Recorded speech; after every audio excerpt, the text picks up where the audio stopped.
Di tengah ketidakpastian perdamaian Amerika dan Iran, pesawat kargo berisi senjata dan juga amunisi dari pangkalan militer Amerika di Jerman dikabarkan dikirim ke Israel. Sebelumnya, Perdana Menteri Israel Benyamin Netanyahu menegaskan Israel siap untuk menghadapi apapun soal perang Iran. Ditambah lagi rangkaian ancaman Trump untuk membombardir lagi Iran jika kesepakatan tidak kunjung tercapai. Apakah ini sinyal jika Amerika dan Israel bersiap kembali untuk menggempur Iran? Di sisi lain, Iran menyebut Trump kerap melontarkan pernyataan kontradiktif yang menghambat negosiasi damai. Kita akan bahas soal ini bersama dengan dua narasumber yang sudah hadir melalui sambungan daring. Ada Guru Besar Ilmu Politik dan Keamanan Universitas Padjadjaran, ada Profesor Muradi, dan juga ada pengamat Timur Tengah, Pak Mustafa Abdul Rahman. Selamat pagi, Assalamualaikum Prof. Muradi dan juga Pak Mustafa. Pagi Mbak Disti. Pagi. Assalamualaikum warahmatullahi wabarakatuh. Waalaikumsalam warahmatullahi wabarakatuh. Saya mau ke Prof. Muradi dulu. Prof. Muradi, ini kan kita tahu ya, pesawat kargo bawa senjata dan juga amunisi Amerika ini sudah dikirim ke Israel. Benarkah dari kacamata Anda, Trump ini serius soal ancamannya ke Iran? Ada 4 hal yang saya kira penting buat kita garis bawahi. Pertama, memang itu kan rutin ya, sejak mereka kemudian Februari, bahkan kemudian jauh sebelum itu suplai senjata itu rutin dikirimkan ke Israel. Tapi memang untuk yang terakhir ini akan ada korelasi dengan 2 hal. Yang pertama berkaitan soal hasil KTT di Cina ya, antara Cina dengan US. Yang kedua adalah ini berkaitan soal kebuntuan soal perundingan. Nah yang kedua adalah ini menyangkut soal skenario. Skenario itu saya kira menarik karena begini, dalam beberapa kasus ini ada upaya untuk memindahkan front lagi. Jadi dari front Salat Hormuz pindah lagi ke front utaranya Israel. Nah, ada dari situ. Yang ada yang ketiga. Yang ketiga adalah posisi kemudian Israel itu kan dihadapi oleh tiga front ya, tiga gembor-gembor dari Hamas, kemudian Yaman, dan juga kemudian sekarang ada tambah 2 nih, Irak dan juga dengan Suriah. Nah yang ketiga Mbak, ini saya kira bicara soal bagaimana kemudian Trump mencoba mendorong Israel untuk kemudian melakukan negosiasi secara komprehensif. Kenapa? Karena dia merasa bahwa upaya dengan negara-negara yang kemudian punya posisi penting itu buntu. Ini artinya memang dia hanya akan mengharap mungkin kemungkinan yang terakhir dilakukan dengan ke Rusia, tapi itu juga saya kira akan mengalami kebuntuan. Nah, yang terakhir adalah ini bagian dari perluasan peperangan. Nah, peperangan itu saya merasa bahwa akan konsentrasi itu meluas pada di wilayah yang kemudian menjadi irisan dengan Israel dan negara Timur Tengah. Dari 4 ini saya kira memang pada akhirnya dugaan saya peperangan itu akan Trump konsentrasikan di Israel. Nah dengan asumsi dia akan melakukan upaya misalnya serangan amunisi ke wilayah Iran, dan juga kemudian menghantam atau mengcounter negara atau kelompok yang kemudian punya hubungan proksi dengan Iran. Oke, jadi menurut Anda ini merupakan bagian atau maksud yang dilakukan oleh Trump untuk memperluas wilayah peperangan.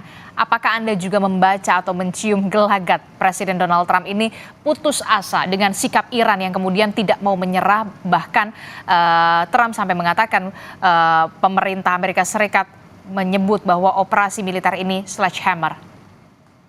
Ya, faktualnya kan memang posisi internal di Amerika Serikat itu kan juga mendekati deadline ya. Katakanlah misalnya deadline akhir bulan ini mereka harus menyelesaikan semua problem berkaitan dengan peperangan ini. Apakah kemudian misalnya berakhir menjadi perundingan dan atau mengalihkan nanti begini, mengalihkan aktor peperangan tidak lagi menjadi mereka sendiri. Saya kira langkah upaya ke sana itu kelihatan sekali ketika pengiriman amunisi agak besar-besaran dibanding sebelumnya. Nah jadi ya kalau kemudian dua ini dilakukan, maka saya menduga bahwa akhir bulan ini Trump akan cuci tangan ini. Saya sudah selesai, ini adalah peperangan antara Israel dengan negara-negara proksi yang ada di Timur Tengah. Di situ kemudian dia akan pelan-pelan menarik kapal-kapalnya dari Salat Hormuz. Asumsi itu yang kemudian saya kira akan mengelunakkan Iran, karena Iran juga digaransi oleh 40 negara plus pimpinan Inggris dengan Prancis yang kemudian mengarah pada upaya memberikan akses ke banyak negara untuk kemudian melewati Salat Hormuz begitu, Mbak. Oke, dari kacamata Pak Mustafa seperti apa? Anda lama tinggal di Timur Tengah. Setujukah Anda dengan perspektif apa yang dikatakan oleh Prof. Muradi kalau ini akan ada pergeseran dengan perluasan wilayah peperangan? Bagaimana komentar Anda, Pak Mustafa? Ya, secara umum saya setuju dengan apa yang disampaikan oleh Profesor Muradi ya. Jadi pengerahan kapal kargo dari Jerman ke Israel ya, itu tentu ada konteksnya ya. Konteks yang pertama adalah ya bahwa perang ini tetap jadi opsi ya, walaupun opsi terakhir ya.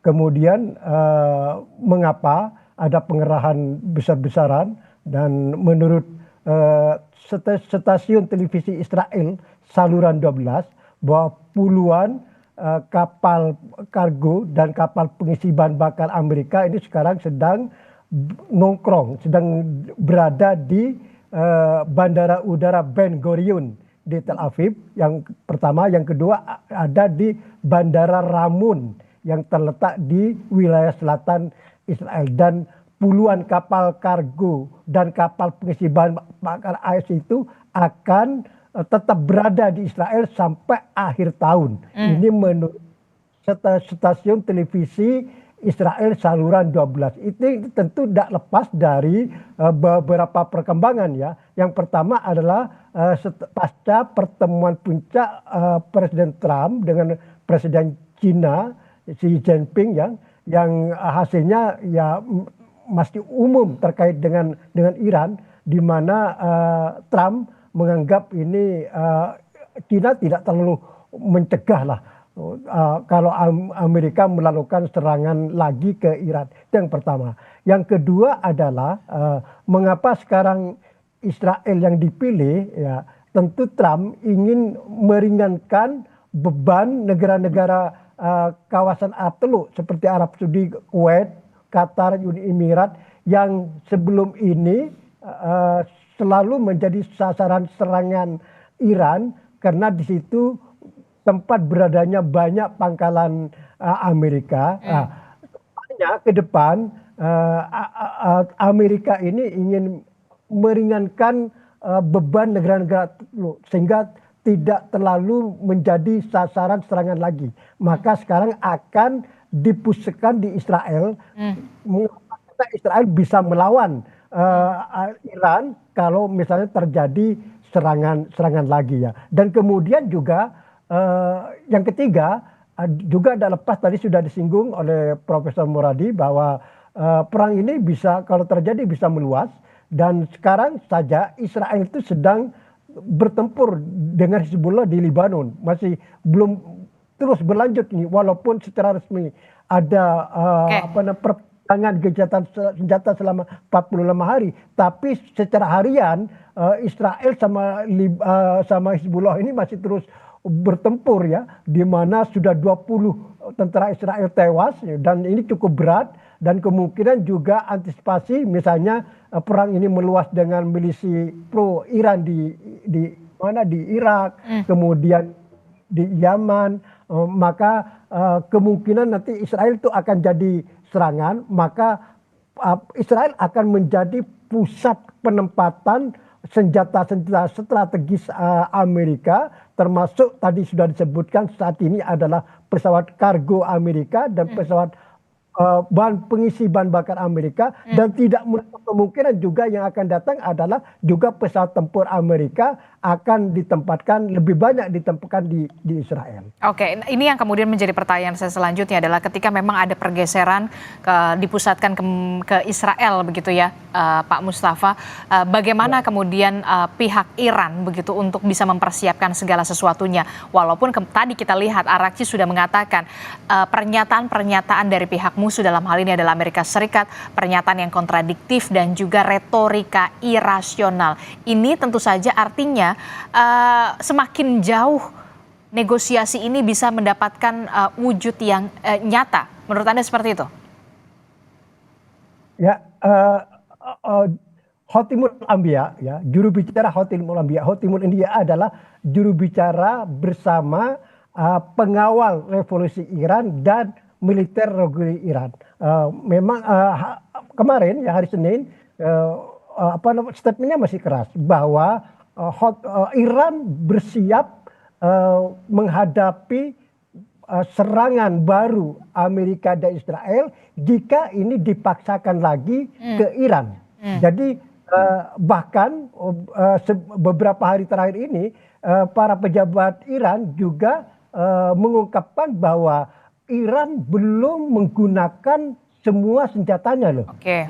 Kalau nanti dipaksakan terjadi perang lagi, senjata yang sampai saat ini belum dipakai akan dipakai oleh Iran dan ini akan mengejutkan semua pihak khususnya Amerika dan Israel.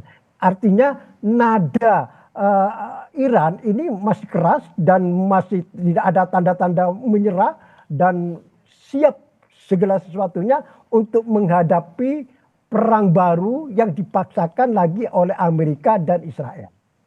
Oke, kalau dari kacamata Prof. Muradi, Prof, apakah ini menjadi salah satu strategi yang saat ini dimainkan oleh Amerika Serikat ketika memang sudah ada keputusasaan begitu, tapi kemudian tetap bisa menjaga keeping face begitu ya, menjaga muka dari Presiden Amerika Serikat Donald Trump kalau memang Amerika Serikat tidak mampu menaklukkan Iran?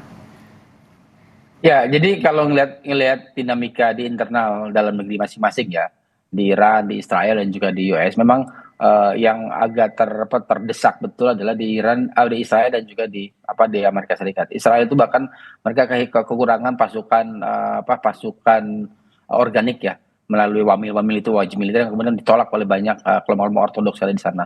Itu juga membuat mereka pada akhirnya berpikir ulang untuk kemudian menarik simpati banyak negara yang kemudian dekat dengan yang dekat dengan mereka ya. Katakanlah misalnya beberapa negara kayak di India, kemudian ditawarkan juga beberapa memang yang punya relasi historis dengan Yahudi dan seterusnya. Nah, yang kedua di Amerika Serikat sendiri juga sekarang tadi saya bilang secara normatif Trump itu sudah jauh di bawah 35%. Artinya memang secara prinsipil dia tidak lagi peduli dengan popularitas dia. Makanya kemudian yang dia lakukan adalah menyelamatkan muka Republik ketika nanti pemilu setelah di November. Artinya apa? Secara prinsipil keberadaan peperangan ini harus bisa exit way-nya apa sih? Nah, saya menangkap Israel ini sudah kemudian nggak punya pilihan. Dia menerima saja dengan apa yang menjadi konsekuensi logis dari keberadaan negara Israel itu sendiri.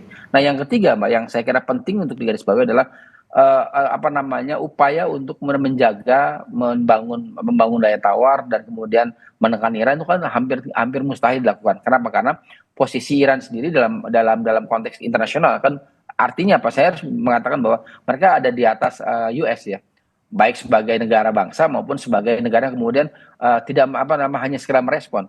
Nah, konteks ini yang saya kira menjadi penting buat banyak negara. Jadi kalau misalnya katakan gini, kita mengasumsikan misalnya kargo itu adalah untuk menyerang Iran, ke daratan Iran, maka dia akan dibalas itu. Hanya seperti itu yang logika yang dilakukan oleh Iran. Artinya apa? Secara prinsipil saya kira mereka akan dalam posisi yang berada di atas angin ya. Tapi keberadaan kargo tersebut itu buat saya lebih kepada sebagai bagian dari propaganda perang. Mereka logika sederhana begini. Kalau misalnya normatif saja, ngapain kemudian itu diekspos?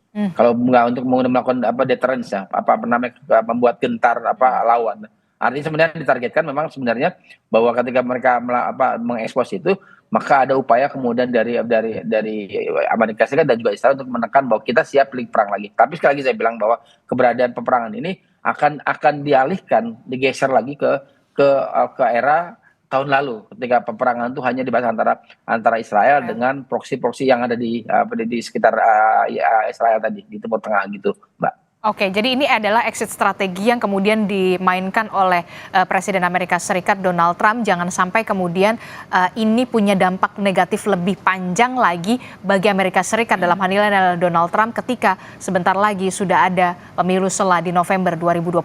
Begitu?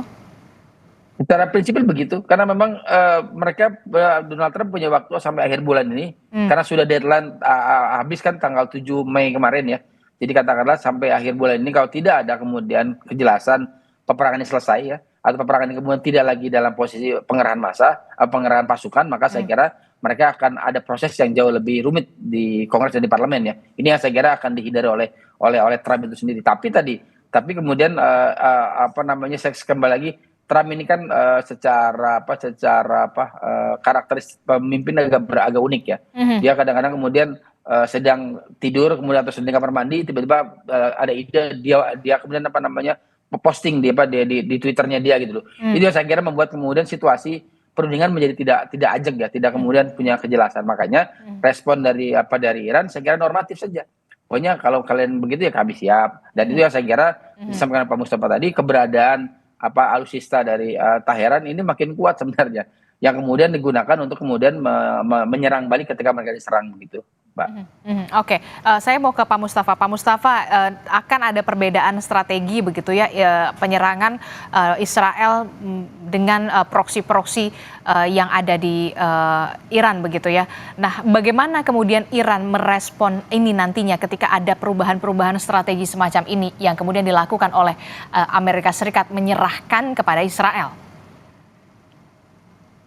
Ya, tentu Iran akan siap dengan segala kemungkinan ya. Dan seperti perang tahun lalu kan ini head to head antara Iran sama Israel ya. Seandainya skenario ini akan dipakai, dan ini bagi Iran malah lebih enak, lebih ringan kan. Jadi nanti akan fokus pada Israel kan gitu kan. Kalau memang skenario ini akan terjadi ya. Dan ini tentu masuk akal ya. Mungkin kan hitung-hitungannya Amerika kan, mengapa pergeseran dengan akan dipusatkan ke Israel lagi, itu mungkin agar Iran itu tidak melakukan serangan lagi ke negara-negara Arab Teluk ya, yang dampaknya luar biasa, karena ini langsung akan mengancam kondisi ekonomi dunia kan begitu kan. Jadi kan ada dua pengalaman perang ya, perang tahun lalu bulan Juni selama 12 hari dan perang kemarin yang berlangsung selama 40 hari, dan ini kan jauh berbeda itu kan. Perang yang terakhir ini kan memang Amerika, kemudian Israel mengikuti kan begitu kan. Maka dampaknya ya Iran akan menyerang semua fasilitas militer Amerika yang ada di kawasan Arab Teluk, dan akhirnya sekarang berdampak pada saling mempulada Selat Hormuz. Ini kan harga yang sangat mahal ya. Kalau nanti perangnya ini hanya diubah skenario-nya antara Israel sama Iran, maka kemungkinan besar atau diharapkan Iran tidak menyerang lagi negara-negara Arab Teluk. Jadi fokusnya pada Israel ya. Memang Israel jadi berat karena tidak hanya menghadapi Iran, tapi juga sekaligus menghadapi proksi-proksinya. Proksi Iran yang di Irak, di Lebanon, kemudian di Yaman. Bisa saja skenario ini akan dipakai dalam perang baru nanti jika ini berkobar lagi. Walaupun ini mungkin opsi terakhir ya. Kalau memang terpaksa dilakukan, tetap dalam waktu yang sama jalur diplomasi tetap yang diutamakan ya, dan sekarang masih berjalan komunikasi antara Iran dan Amerika dengan mediator Pakistan masih berjalan baik. Makanya tadi saya setuju dengan Profesor Muradi itu, bahkan pengerahan pesawat Amerika yang di Israel itu adalah mungkin bagian dari propaganda, dan itu biasa. Bahkan ya unjuk kekuatan itu adalah bagian dari perundingan gitu ya, supaya Amerika bisa menekan Iran untuk memberi konsesi lebih besar lagi. Tapi sebaliknya Iran dengan sikap yang keras juga bagian dari taktik dalam perundingan ini ya, supaya juga Amerika memberi konsesi juga. Ini perundingan yang sangat alot ya, yang sangat sulit ya. Bahkan perundingan ini lebih sulit daripada pertempuran militer antara kedua negara. Maka segala taktik dipakai oleh kedua pihak, termasuk misalnya unjuk kekuatan ya, kekuatan militer khususnya dari Amerika, dan banyak faktor tentunya di samping ya masalah bagian propaganda tersebut juga tadi sudah disebut oleh Profesor Muradi, juga ada faktor di dalam negeri Amerika juga ya. Mengapa Trump tetap ingin unjuk gigi Oke. dengan kekuatan militernya dalam menghadapi Iran. Oke, terakhir saya mau ke Prof. Muradi. Prof. Muradi, apakah opsi Ya. yang saat ini dilakukan oleh Presiden Amerika Serikat Donald Trump ini sedikit banyaknya ada pengaruh dari hasil pertemuan antara Donald Trump dan juga Presiden Xi Jinping pada saat Trump ke Tiongkok? Apakah ini juga masuk ke dalam pembahasan yang hasilnya akan ada opsi semacam ini? Ya, Cina dalam konteks ini kan juga tidak mudah untuk kemudian menjadi tanda kutip ya messenger atau kaki tangan dari US. Itu disadari betul, makanya upaya untuk ke arah sana pun tidak berbuah hasil. Saya mesti menyebutnya sebagai sebatas untuk menyambut tuan rumah yang menyambut tamu. Jadi tidak ada deal apapun. Dan itu kan klaim-klaim dilakukan oleh juru bicara Pentagon, juru bicara Gedung Putih pun juga kemudian dibantah langsung oleh juru bicara dari Tiongkok. Itu poin pertama. Itu yang kedua, saya kira prosesnya akan bergeser pada dua hal, Mbak. Pertama, karena mereka sudah tidak punya pengaruh lagi ketika harus melakukan negosiasi dengan negara-negara yang dianggap dekat dengan Iran tadi. China mungkin dugaan saya dalam 1-2 minggu ke depan akan pertemuan dengan Rusia ya untuk bisa menekan Iran. Tapi sekali lagi saya bilang Rusia dengan China adalah 11-12. Artinya dia nggak akan punya desakan yang luar biasa yang mau jadi kaki tangannya atau messengernya daripada Amerika Serikat. Nah, yang ada dua, yang pertama gini. Pertama itu bisa strategic attack ya. Yang saya kira ada perubahan dari modalitas yang kemudian menyerang basis-basis Iran, kemudian akan mengirimkan tentara yang sifatnya jauh lebih strategis, lebih smart ya. Ini saya kira tidak lagi ya, opsi perserangan darat, saya kira menjadi opsi yang jauh dari yang kita bayangkan. Nah, yang kedua, saya kira agak unik adalah bicara soal smart intervensi ya. Jadi bahasa kasar begini. Smart intervensi adalah mereka mencoba kembali ke pola lama. Pola lama kemudian mendorong oposisi, mendorong orang-orang negara yang punya anti terhadap sah Iran dan sebagainya. Pemerintah Iran gitu. Nah, dari dua ini ya saya kira itu akan jauh lebih mudah dengan memusatkan peperangan yang ada di Israel. Dengan cara begitu mereka Iran akan fokus pada tanda kutip membiayai proksi mereka, kemudian sementara secara tidak langsung kemudian mereka akan masuk ke dalam upaya untuk kemudian merontokkan di internal tadi, mendorong oposisi dan juga peperangan yang sifatnya lebih ke arah smart dan juga teknologi seperti itu, Mbak. Oke, kita akan lihat nanti ke depannya akan seperti apa. Benarkah apa yang sudah dikatakan oleh Prof. Muradi ini merupakan bagian dari strategi yang dilakukan oleh Amerika Serikat ketika untuk bisa keeping face begitu, tidak bisa menaklukkan secara tegas dari negara Iran. Terima kasih Guru Besar Ilmu Politik dan Keamanan Universitas Padjadjaran Profesor Muradi telah bergabung bersama kami, dan juga ada pengamat Timur Tengah Pak Mustafa Abdul Rahman juga telah bergabung bersama kami. Sehat selalu Bapak-bapak. Assalamualaikum. Sama-sama, atur nuhun, mangga, Waalaikumsalam.